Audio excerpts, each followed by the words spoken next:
Well, it's going to be Justin Gaethje and Topuria potentially at the White House after all, right? But hey, it's your boy DHP, and y'all know the rest, man. And hey, welcome into my first installment of the weekend recap for the 2026 calendar year. And as y'all can see in the background, yeah, it's still snow on the ground, and we're going to get some more sometime this week. So, yeah, this winter storm got us trapped. But anyway, I'm not gonna lie to you. To piggyback off my review show, I'm gonna come on. I'm gonna come on here and again, I guess apology, quote unquote, to Justin Gaethje, because I really didn't think he had it in him for real. He had a chance. I felt like he did have a chance, but I thought Patty, let that car go by. I thought Patty would handle business somewhat, and and it'd be time for him to finally get that matchup with Topuria. But as the theme that's been going in the UFC for like the past a year and a half now, say the OGs they starting to make a second comeback. Now Justin Gaethje, this is his last opportunity for real, because now he about to fight Topuria. This will be his third title fight, because third title fight, because he lost against Khabib, then he lost against Charlie Olives, and now he about to fight Ilya Topuria. So this is his third title fight. So I feel like this is probably his retirement fight. Honestly, if you really think about it, if he lose, because I saw what he said on the damn, it's cold out here, boy. I saw what he said at the press conference. If he win, he wants to defend the belt. But if he lose, he really didn't say anything about if he lose. But one would assume if he lose, that's probably it for him. Because then he's gonna have to start all the way back from square one as far as being a contender, fighting back to a title. But yeah, but we already know this is probably gonna be my shortest weekend installment, because everything is pretty much clear cut right now. So we all know Topuria and Justin Gaethje is up next. There is some little not some rumors, but there is some things going around with maybe Gaethje, and he alluded to this in the press conference about if he don't come back for the White House or something like that. I would assume, honestly, that they're going to save this fight for the White House, because if they really, and I already explained my thoughts and opinions on the White House, but this event is going to happen regardless, so, and I'm still going to cover it, give my thoughts and opinions, good and the bad, on it. But if they sticking true to having 9 I don't think it's going to be 9 title fights. Y'all go back to my White House video. I don't think it's going to be 9 title fights. It's going to be maybe 4 to 5 at most. But if they sticking true to that formula of having 9 title fights, then Topuria and Justin Gaethje is going to be one of them. You can expect Kayla Harris and Amanda Nunes to be on that card too. Could I give enough time for Kayla to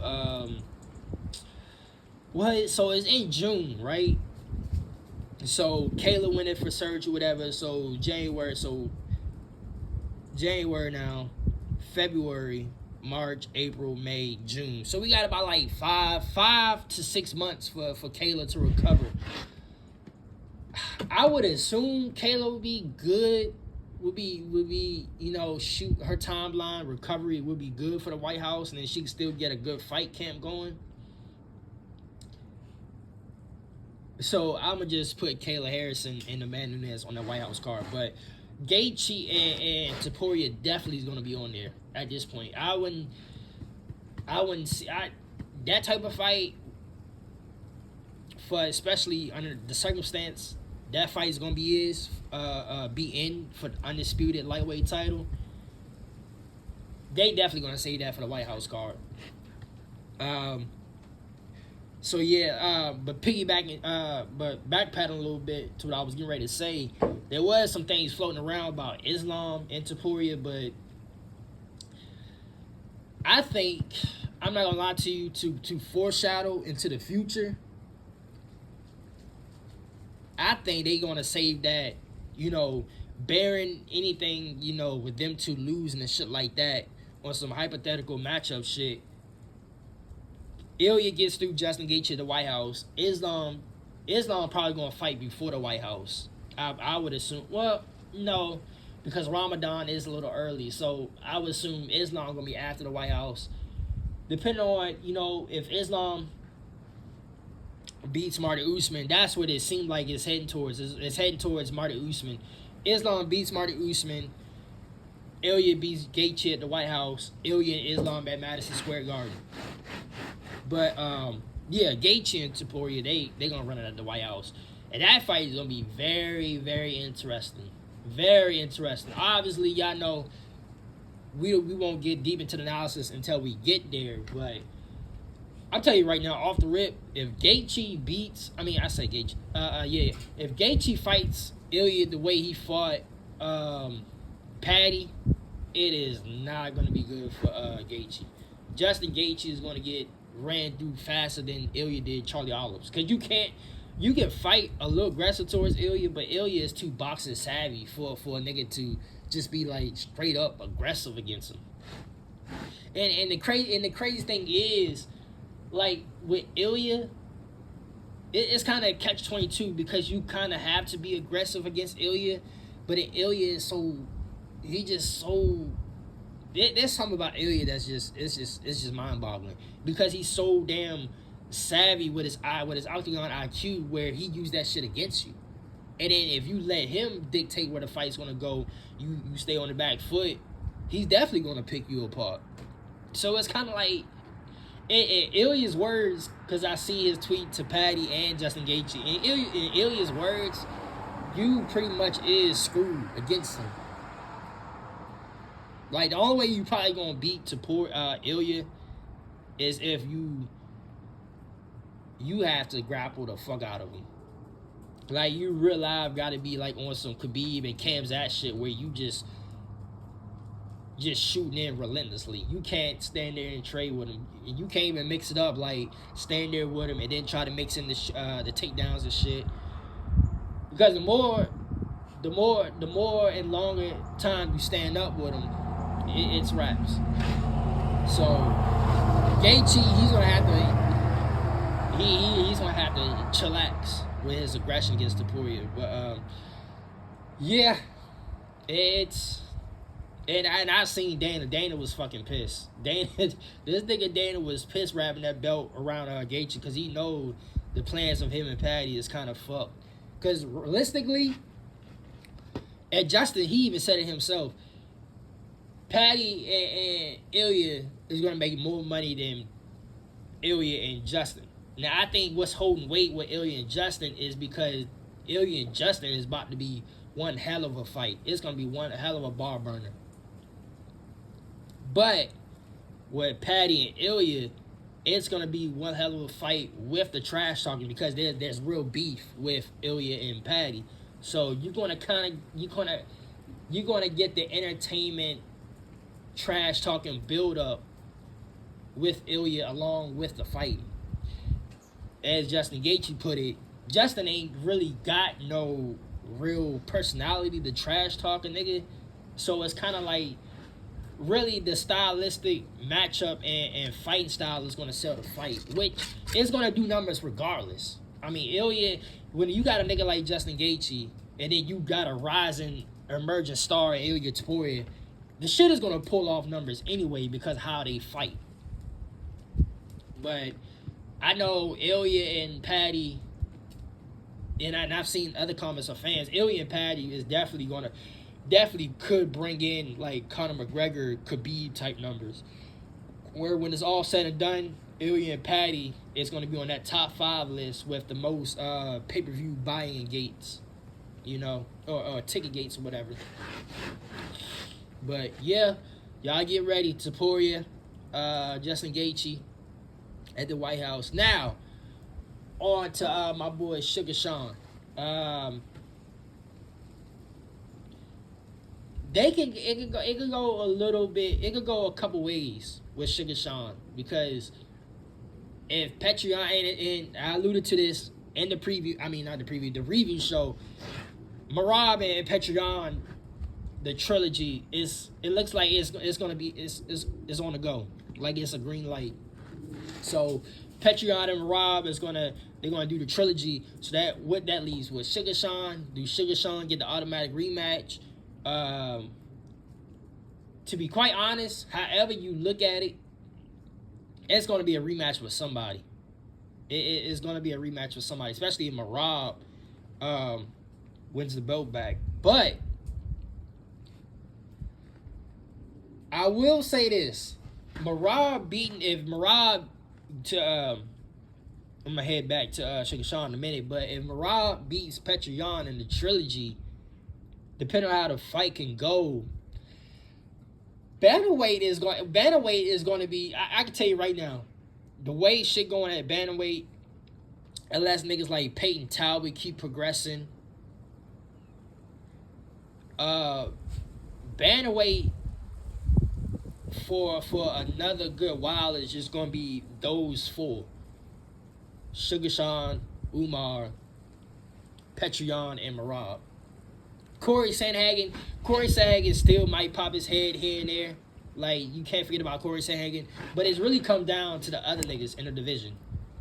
And also Peyton Talbot. Now, Peyton Talbot beating Triple C. Peyton Talbot is definitely up there in the rankings now. As a matter of fact, after 325 this weekend, I'm going to do my official rankings video for 2026. But just thinking about the possible hypothetical results of the matchups, I mean, we looking at bantamweight with the big four for another good while. Cause it's been like that for a cool minute with Cory Sandhagen, but Cory Sandhagen into it as well. But you can throw Cory Sandhagen in there because realistically speaking, nobody has beaten Cory Sandhagen other than, the top four. And we still haven't gotten to Sugar Sean. Matter of fact, now I'm thinking about it right now, this would be the perfect time. Perfect time. How I would set it up, because Cory Sandhagen already fought Umar, and Umar beat him. But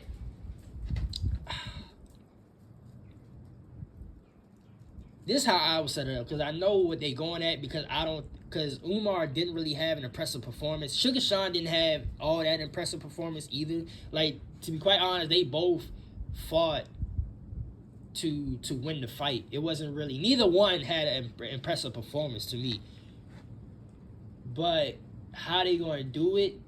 Sugar Sean might skip ahead of Umar, but that's how I would do it. Umar will get the next crack, right? Because I think ranking-wise, he's still ranked above Sugar Sean. So I would have Umar fight the winner, Patreon and Merab 3. And then finally, I would book the Sugar Sean and Cory Sandhagen matchup. Like, I would really do that. That's how I would really do it. Because I think now, because to be quite honest, we should have had this fight. Like, Sugar Sean, and to me, looking back on it now, Sugar Sean and Song Yadong was kind of the wrong matchup. I see why they did it, but it's kind of like the wrong matchup. To me, Sugar Sean, logically, because Sugar Sean was coming off 2 losses, Cory Sandhagen is coming off a recent loss, right? So this would be the perfect time, and we've been calling this matchup for like 2 years now, but the circumstance that they end with Sugar Sean losing to Merab twice and Cory Sandhagen losing to Merab, it made it even perfect for them two to finally fight, And Cory Sandhagen, y'all know, Cory Sandhagen been in the top 5 rankings for like years and years, and Sugar Sean and certain matchups happen, and then Umar stopped Cory Sandhagen's momentum, and Sugar Sean was able to overjump him. So that's why I'm saying, like, we were supposed to get this matchup like for 2 to 3 years, but with everything that was going on with them fast tracking Sean and then Umar stopping Cory Sandhagen's momentum, that matchup kind of kind of got skipped in the timeline because of how fast tracked Sean was. But now this is the perfect time for us to get that fight with Cory and Sugar Sean. Let Umar face the winner of Petrion and Marab, and then maybe Sandhagen fight Peyton Talbot. I think with them two or the other matchups, I'm gonna have to look at the rankings. I'm really gonna have to look at the rankings and see where we go from there. But just the main matchups, yeah, that's how I would go. But yeah, I mean everything is pretty much set in stone. And also, before I end the video, we'll talk about Dana White and Tom Aspinall. Dana White, I tell you, Dana White and his Tom Aspinall situation, it just reeks of the Tito was never my friend. Like growing up, watching the UFC, the Chuck Liddell, and I've said this in videos like 2 years ago on my other platform. Not 2 years, last year on my other platform. I grew up on the Chuck Liddell and Tito Ortiz rivalry. And Dana, him being, the CEO and the president of the UFC, Dana was right in the middle of it. Right in the middle, because him and Chuck, they was all buddies for real. Like Chuck and Tito, they was best friends. They was fighting in the same camp. Dana and Chuck, because Dana's always buddy with his money makers, and he had a personal relationship with Chuck. So Dana was like right in the mix of it. And he was, to be quite honest, I think him and Tito weren't really best friends. They was just cool. Like they was just cool and cordial. So that's where we got the infamous, Tito was never my friend type shit. Dana and Tom, this shit reminds me kind of like that, where Dana has like just a cordial work relationship with Tom, but Tom is not one of, as we always used to say, the Dana White privilege. Tom Aspinall don't have that Dana White privilege. And, Dana took some shots at Tom during the press conference. And I just seen a video before I just started recording. I just seen a video of Tom saying he catching strays in his living room type shit. That shit was funny.